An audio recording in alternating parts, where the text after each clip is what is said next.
it skipped. Did you see my timer?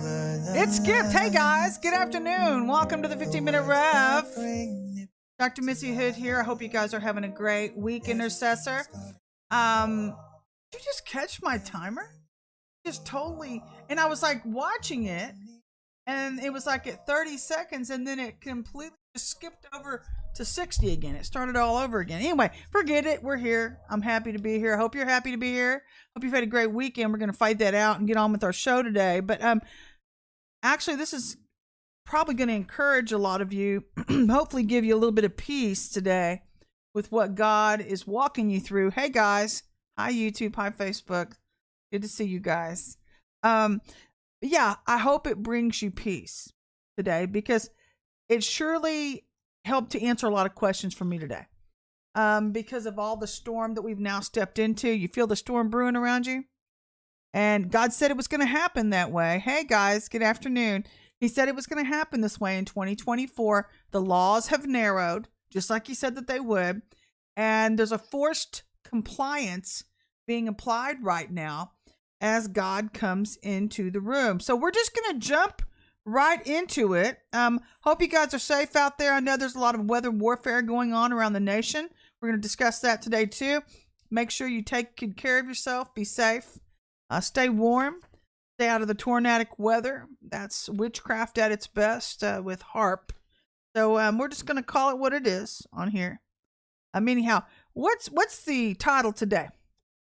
And this is actually, I was so, honestly, I was absolutely, I don't even know what to call it. I was shocked maybe at the topic matter today because of how it was so direct from the Lord. Very, very direct.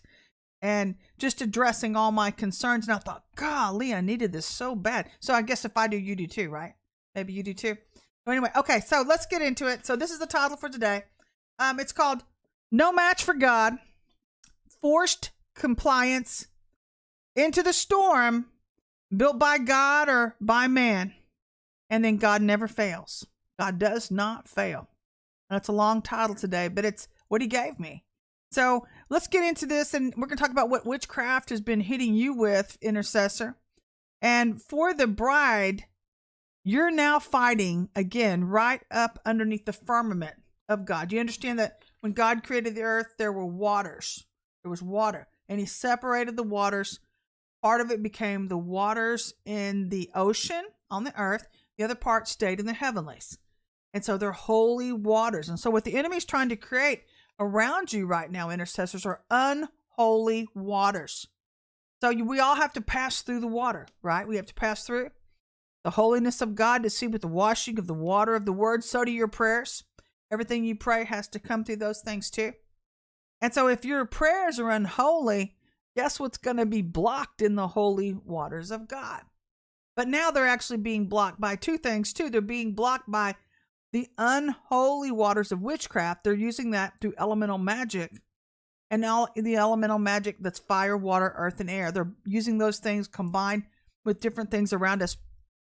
But they're trying to create blocks against the bride to keep your prayers from getting inside. But I've got bad news for them. Got really bad news. Because the best news is when you come inside as the bride, you're getting rid of the flesh and you're getting more of God in you. So God says, nothing can stop me. Acts 5:39. If something's of God, it can't be stopped. So that's why God wanted to bring you inside, abiding in him and he abiding in you. Pardon me. And he wanted to get you into a position of protection where he's covering you now, where all that's speaking through you is the truth. God is the way, the truth, and the life, intercessor. Sorry about that. Got this hacking stuff going on too. I hope that's not affecting you guys, but definitely in my atmosphere. So, and allergy medicines don't seem to affect it very much, but the doctors are seemingly trying to label it as what do they call it? Anything but what it is. It's whatever. We'll stay on track. So where are you at? Where are you at? For the bride, I just stated it. You're fighting right up underneath the firmament. What does the firmament do? It's the place right before the windows of heaven right before you burst through. You understand? So that's how close you are. If you've been decreeing a thing, you're that close to breakthrough. And if you're of God, nothing can stop you. So hopefully that's you. And some are already beginning to move inside into their new lands and destinies, while others are still fighting their way there. And now we're getting into the hard topic matter, which is for the fake church. And this is your perch. Because the fake church is beginning to realize that God means business. And when he said to comply and begin to seek him to see how they should be changed and to seek deliverance so that it could be changed, he was serious. So now the spiritual laws are narrowing just like he promised us. And some of us feel like when I heard these words, I'm thinking, gosh, that sounds so harsh. But, any good parent, when you're looking at your children and you're watching them go a different way, other than the way that you've trained them up and the ways that you've raised them to behave, a good parent will discipline that child, because that's the attributes of good character, right? That's the heart of love, right? So we find the heart of the Father now in discipline mode. He's in disciplinarian mode. And when he said to comply, he was doing it for your protection. Okay, so he's not playing the game anymore. He's pulled the belt off. He's about to pop some people on the backside. Okay, so he was serious. So what we're seeing then is the realization that people are now, if you're in the fake church grouping and you're still praying your witchcraft prayers, that you are no match for God, no match for truth, because you're choosing to stand in your own ways, in your own version of who you think he is, which it's not the Ancient of Days. So God is now enforcing compliance onto those who continue to do things their own way. So these people, unless they turn back to love, back to love's way, back to truth, are quickly becoming an enemy of God. And I thought, wow, I never thought I'd hear that from you. I never thought I'd hear those words from the Lord. But they're becoming an enemy of God if you continue on in your own ways. You're either for me or you're against me, says the Lord. That's what he's saying these days. So, which is why we're sensing these fake church people, their gnashing of teeth in the outer courts, as God brings the true bride inside. So, I don't know about you, but if you're sensing a lot of anger in your atmospheres, I've been sensing that too around me. Thinking, and at first I thought it was like, I'm not mad. I was thinking to myself, I'm not angry.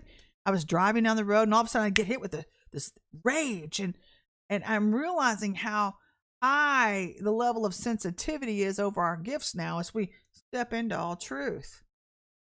Have you noticed that? When you step into more of God, he's in you, you're in him, and he's in you. And you're using everything about his giftings. You're using everything about his spirit. Everything's available to you. And by the way, nothing can keep that from you. If you've been if you're choosing to be rightly aligned and you're choosing to step inside, it's not an arrogance thing. I'm just telling you facts. Don't get angry at me for telling you the facts. See, that's something that people that are stuck in pride themselves, they want to project their stuff off on other people that are telling them the truth, so they're no longer accountable. They don't want to be accountable. Nobody ever wants to be accountable anymore. But they definitely want to do what they do, which is a very, very selfish attribute of guess whose spirit. It's not God's. God's not selfish. Love isn't selfish. Love is others oriented. So you're operating in the devil's spirit. I'll get to that in a second. Pardon me, please. So if you're sensing a spirit of anger around you in your atmosphere, it's not political. It's just the spiritual condition of most hearts refusing to listen to a holy God, which means he's already in judgment mode, judging those determined to do things their own way, operating in their flesh. So what we're seeing then is a group of defiant people spiritually trying to abuse the authority, what little authority they've been given, and they're no match for God, and God is no longer with them. He's drawn back. You know how that happened? You know the devil was the lead strategist before he was kicked out of heaven, right? He used to guard the throne of God, the ark of God. He used to guard the glory. You understand that? Where are we heading into?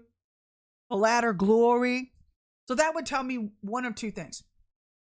If he was the lead strategist and he was that close to God, God says in the beginning was the Word was with God, and the Word was God. He was that close to the Word, which means he had to know a thing or two about the Word, about God, about God's ways, what it would take to cause God to draw back as the Ancient of Days, to draw back from his people so that they could truly see heaven's reality versus what they were currently operating in. So this is all a setup. It's a setup against you. He hates you. The enemy hates you. The devil hates you. Let me clarify that for anybody that's listening who wants to misinterpret things. But he did that very, very specifically because of his hatred for mankind. Because he does not, just like the angels are mesmerized with mankind. What does God see about man that he will do all these things for him? He'll let his son die for them. He'll go back to hell and get the keys of the kingdom back. Why does God care about them? Because we're made in his image. We're children of God. But even if you're not walking in his spirit, he still loves you. He still loves you, and he still wants to bring you through. You've just got to choose to ask him.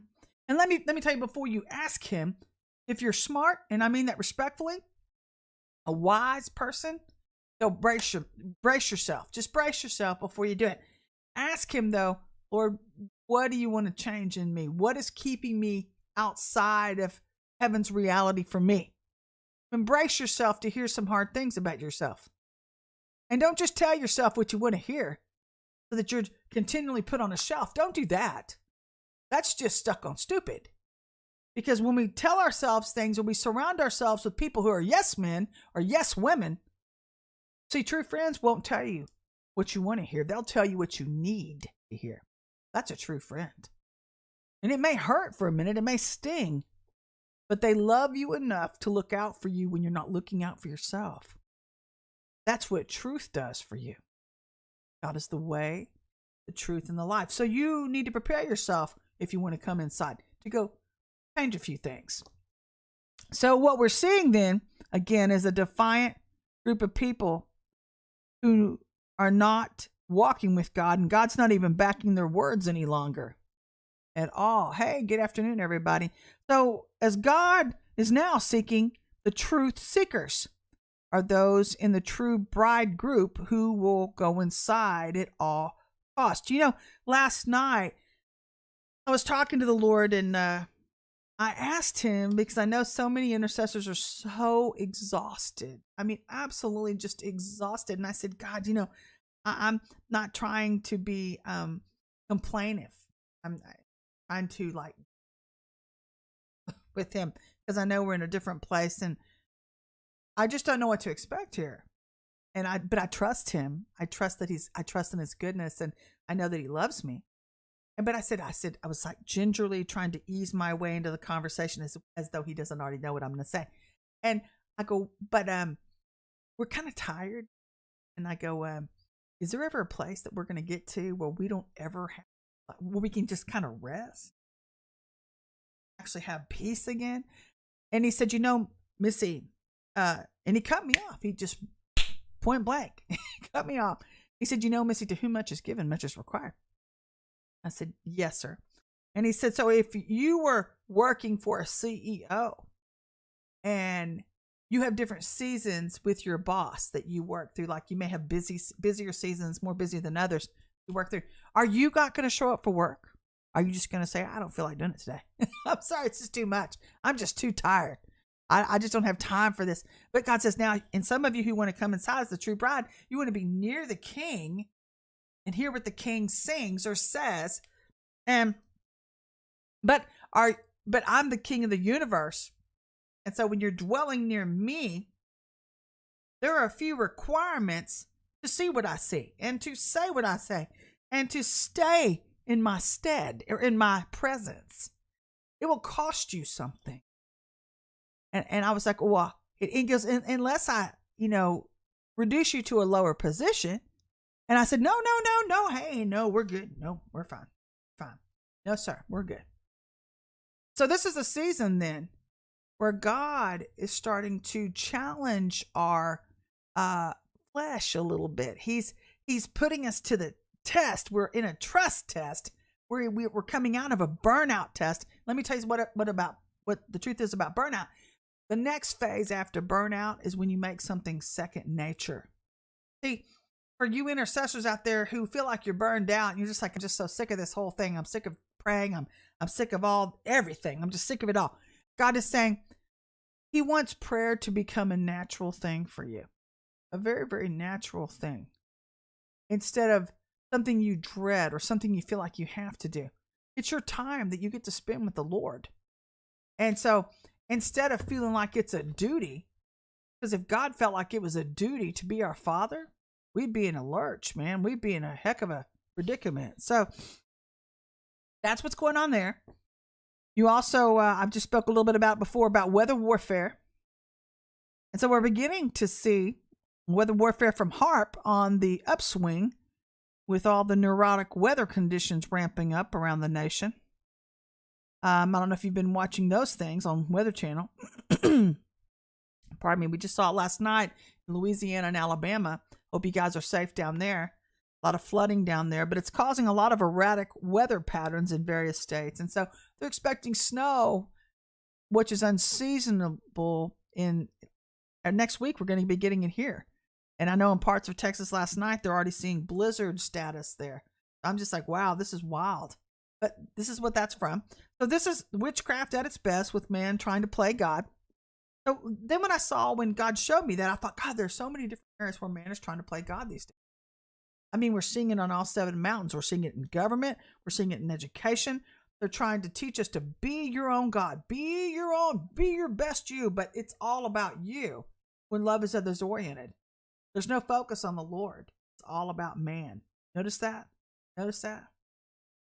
So, I don't know about you, but I sense that God is a little bit tired of man sitting on his throne, acting like he's God. And we're in a season of the king coming into the room, forcing all to comply or face dire consequences for having not come inside. So basically, we're seeing a very arrogant church with its leadership leading the sheep in the flesh instead of teaching them how to acquire God's best through a trust test. We have many leaders leading them in the flesh, where God is calling us to walk by the Spirit now. And so that's why so many people are building Ishmaels instead of Isaacs, the way God would have them do. Getting ahead of myself. So we're learning, if you're part of the bride, to trust the King who can lead you out of your suffering. And if you'd only believe. But instead of believing, what we're seeing is a level of pride we've never seen before from men and women thinking they know more than God, which is exactly the spirit of the devil in them, because they won't get their courts cleaned up so that their vessels are open to any spirit that wants to use it. Let me tell you something. You realize that you're a spirit, God's a spirit, and the devil's a spirit, right? Realize that? A body without a spirit is dead. So if that's the truth, then, and you aren't getting free from your flesh, and your ways, because that seems strange to some people. They're thinking, what does she mean by that? Well, people, man's ways aren't God's ways. It's in the Bible. Man's ways aren't God's ways. And so we have to practice love. We have to purposefully do things that God tells us to do, to actually walk walks. Can you imagine that? Isn't that a novel idea? To walk the walk of Christ instead of what we think is right.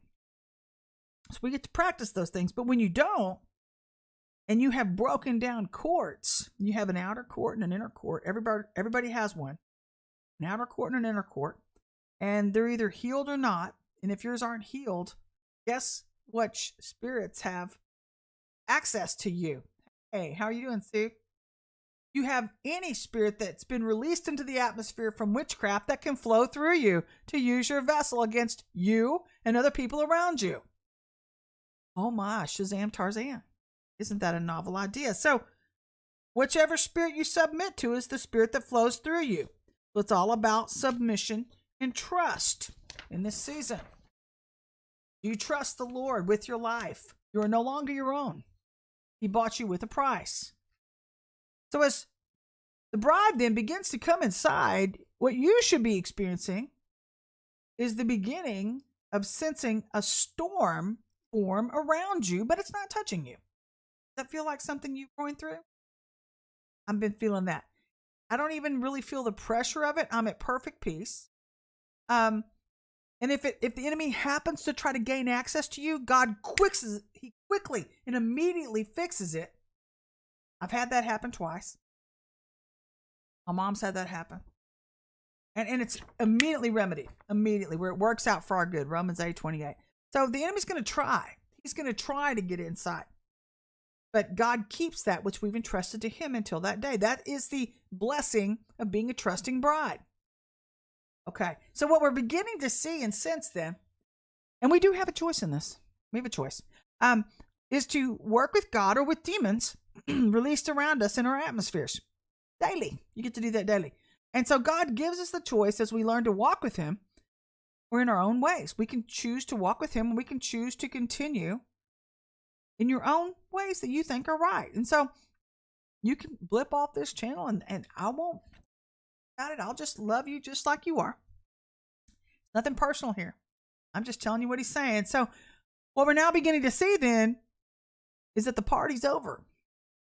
The grace time's over. It's just as the prophet said in 2023. And come 2024, what the prophets were saying is that there will be no grace for our own ways when God has given us ample time to come into the Ancient of Days. He has told us this for the last 5 years. Come in, come up, come up, come in, come in, come in. Get rid of you. Get free from you. So it's God's ways that he's looking for, or we pay the consequences for having not listened. And you can't get angry at the voices telling you the truth, because I'm not the only one out there doing it.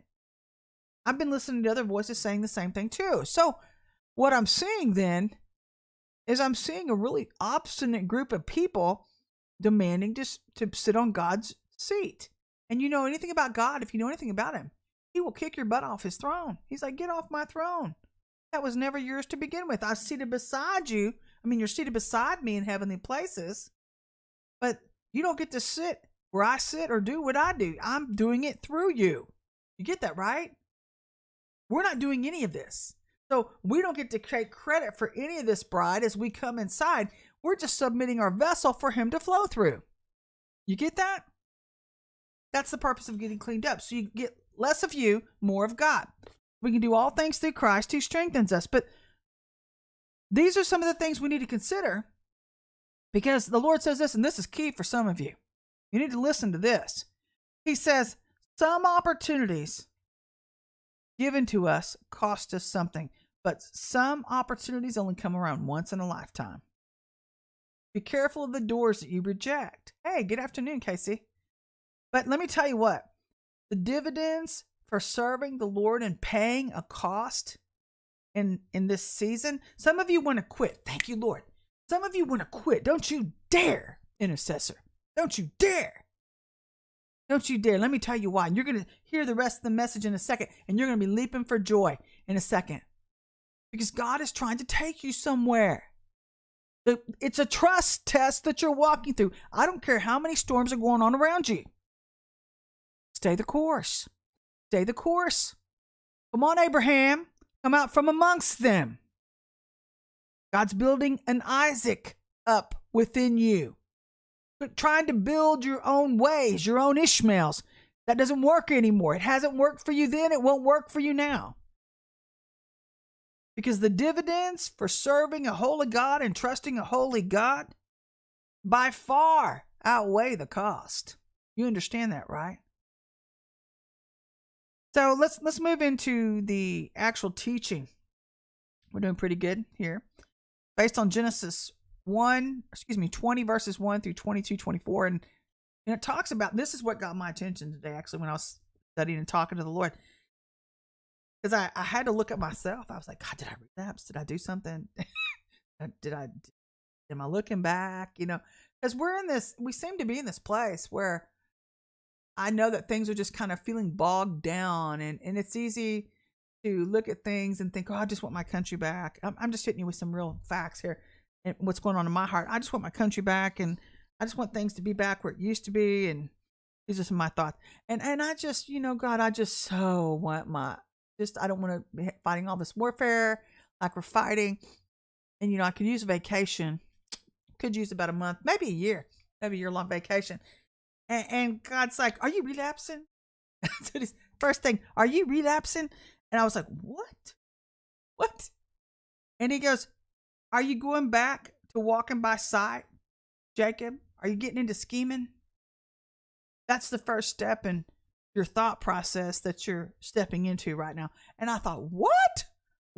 And I was like, what did I do? And so I had to repent.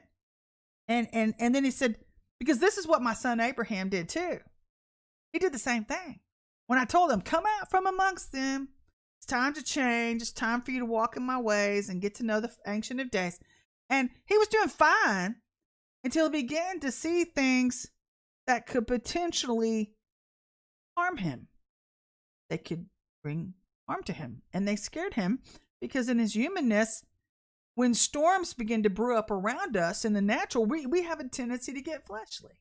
I'm just as guilty as you. And so he almost gave his wife away. He said, just tell him you're my sister. I don't care, Sarah. Tell him you're my sister. I don't care. And she's like, have you lost your mind? Do you see this? Do you see this ring? You paid a price for me. And he said, just don't. They're going to hurt me. They're going to beat me to a pulp if you don't tell them you're my sister. And so had God not talked to the king, because see, God will talk to people around you. He'll talk through an ass if he wants to, Balaam. So he'll do whatever he has to do to get your attention, to get out of you, to get you away from you, your flesh. Get back into walking by the Spirit. Quit walking by sight. This is a trust test. Don't you remember? Which means we have to pass it by walking through it. Abraham, do you trust me? Do you trust me in your fatigue? Do you trust me when you can't see? Do you trust your king? Well, I'm drawing you near to me. Do you trust me? When the storm's brewing around you, do you trust me through the crazy harp weather patterns too? Do you trust me through the gnashing of teeth?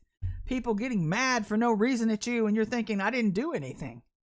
Say anything. Just telling you the truth. Do you trust me with crazy family members around you? It comes in all packages. It just packages itself in different ways. Anything to get you out of walking by the Spirit. Get that? That's what this test is about. So God is warning you that if you fail this test, you have to do it again. You have to go around the mountain again. And I don't want to do this again. I want to pass this the first time. So whatever you carry, you have to remember this, because whatever you carry with you from an old life will carry over into the new. This is why God told you to get rid of you. Get deliverance. Get free. Be honest with the king. He wants to make this easy on you. And the freer you get, by the way, the more of a threat you become to your enemies around you. So you're going to get it either way. You're either going to fall into it and become one of them, or you're going to come out from amongst them, Abraham, and you're going to operate in the power of a king. We can do all things through Christ who strengthens us. So this is why God told us to get free. And we just have so many people so busy. Too busy to take care of God's business. Too tired to care anymore. Oh, you need to care. You need to care. We all really need to care. Lest we find ourselves unaware and in despair like the fake church, who is now in a huge lurch. They're finding themselves without power. So yes, you need to care.